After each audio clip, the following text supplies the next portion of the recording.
Hi, welcome to AFTV. I've got Chasing with me. We've just drawn 1-1 to Everton here at the Goodison Park. Final time here. Your thoughts around the game, a 1-1 draw, was it a boring draw? I mean, it's very expected when it comes to Everton's record here, but it felt like Arsenal were in it at times. Yeah, I mean, overall a pretty abject performance. I thought we looked all right in the first half. I thought we looked relatively comfortable.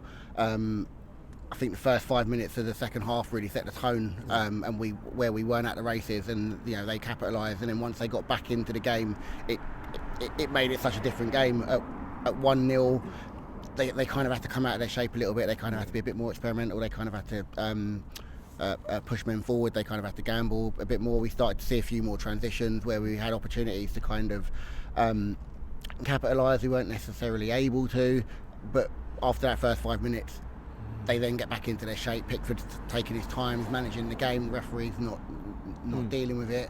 And I think they got what they wanted. They deserved it. I thought it was a relatively fair game. I thought a few of our players weren't necessarily at the races today. Yeah. What sort of player were there? Players that you kind of looked to rely on to change the game, or was it more the players that started the game?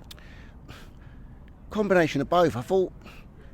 Obviously, Sterling didn't probably have the best first half, but he still managed to get himself an assist. He made the right decision in that moment. He'd made a couple of decisions that weren't necessarily the best ones. And obviously, when you take your two wide men off at half time and you bring on two probably better players, you're probably expecting that to lift the team and kind of use that as a push to go forward and kind of go out and get more goals in the second half. But I think again, the level of intensity when we came out in the first 5 minutes just wasn't where it needed to be, and it just made for a difficult game. I thought Saka was all right, but but again, we've got to remember we've got to manage it and manage our own expectations. I think he came on Tuesday, did a madness in 7 minutes, and everyone and you kind of up and what we saw today is probably what you're going to see a little bit.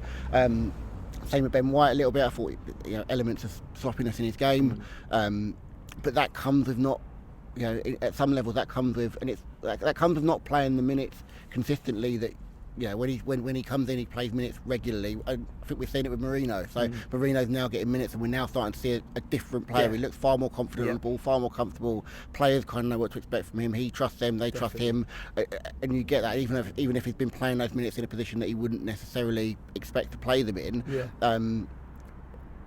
And in some respects, there's an element of credit that you have to give to someone like a Jorginho, who can come in and kind of disappear for 3 months, and then come in and keep and not look like he's not played football for months. So a bit of a challenging one. I thought in moments, I thought Miles Lewis-Skelly was excellent. I thought that run that he had was superb. Tierney came on, I think gives us a different option. He got to the byline, cut one back for Ødegaard, probably should have done better. Put one in for Moreno again, probably should have done better. Players of that quality, when they get those chances, you're not going to get loads of clear-cut chances against Everton. They get numbers in. They aggressively defend their box. They emergency defend very, very, very well. So when you get those chances, and they're probably more than half chances, I would say, you really have to be testing the goalkeeper in those moments, and we didn't. And if you don't do that, you don't win football games. Let me end then by asking you the feeling you have right now after that game, because you seem, I don't know, just very chill. You're not frustrated by the result. I don't know what feeling. The feeling is very subdued, but it's like it's a draw. But then, do you care because it's Real Madrid? Like, what feeling of emotion do you have right now? No, I do care. They're all laughing because they kind of know what I'm like, because we speak most days. And I probably am chill. I'm probably a bit too chill. I probably am a bit too chill. I get it. The best preparation for Madrid is beating Everton.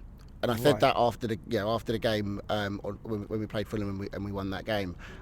Everyone seemed to be looking towards the Madrid game, even though it was a week away. And I think I said the best preparation for going into that game is a win against Everton, and the momentum from that going into that game. So in some respects, you've probably derailed a little bit of the momentum that you would like to have and want to have in terms of that. I mean, Madrid's going to be a very different game. It's going to be a very different atmosphere, very different game. They're not going to defend in that sort of shape. There's going to be far more moments. We're going to be far more vulnerable. We're going to have far more opportunities. But it is what it is. And I think the other thing that's going to make a difference on Tuesday is the standard of refereeing.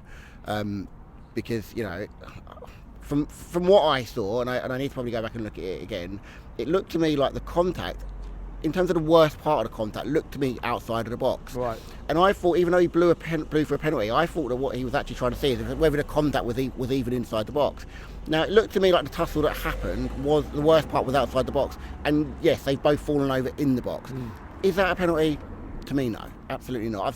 I saw loads today where players went down and two players tussled, the ball's down, players crouched over the ball, and he hasn't given a foul. Yeah. And if you do that in the middle of the park, you've got to be prepared to do that in the box if there's no clear attempt to kind of offend someone or apprehend someone or kind of stop someone from moving on.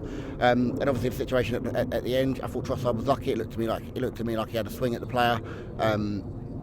Again, whether the referee was kind of delaying to see if there was a slight VAR check, I don't really know. But blowing the whistle, like it was all a bit weird. Yeah.